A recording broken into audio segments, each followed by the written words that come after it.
When we got the funding from the EU to do this project, which was looking at corruption issues in the timber trade, it wasn't actually connected with the FLEGT process. It was more connected with what's known as the ASEAN FLEG project. But very soon we realized that the best way to access people and decision makers to talk about corruption was to connect to the FLEGT process, which the EU then helped us by opening doors, things like that. The FLEGT process also has a requirement in many cases for civil society participation. So it gave us an avenue to start doing more targeted work. Basically what the project was trying to do was, it was based on the premise that there's lots of initiatives to control illegal logging in the world.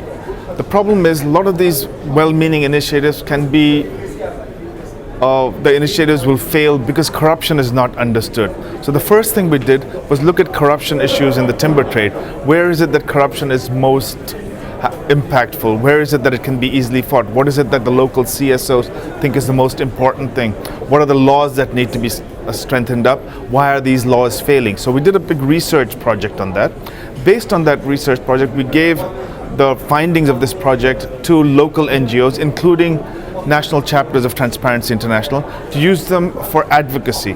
Now, because the FLEGT process also depends on certification as well as legality definitions, it provided a good format for us to start pressing for change. In many of the countries, well, two of the countries we worked in are part of the FLEGT VPA process, and the civil society partners that we worked with in the region or in the countries did join the FLEGT negotiation process, either as stakeholders in the legality definitions, both in Indonesia and Malaysia. Also, we started working with forestry people. It was difficult to get them involved, but when we did, they recognized their worth. We started working with forestry people to explain to them that you can't just depend on certification. You do need to understand that many forms of certification can be overturned by corrupt activities, and they need to be conscious that corruption is a major risk in many cases. Well, I think it sounds very soft to say this, it sounds not very hard, but I think the main thing is that people, foresters, the timber trade is talking about corruption.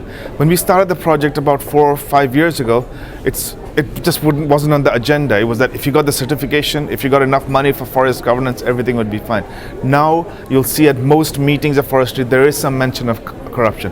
Even in this big FLEGT meeting, there's transparency is on the agenda. So the notions of transparency, accountability, integrity in forest governance has become important. And I think that has been our biggest step, that having people who earlier would have been frightened to talk about corruption because they'd be fearful that they'd get tainted by that brush, are now willing to talk about it, are willing to explore options, are willing to look at solutions.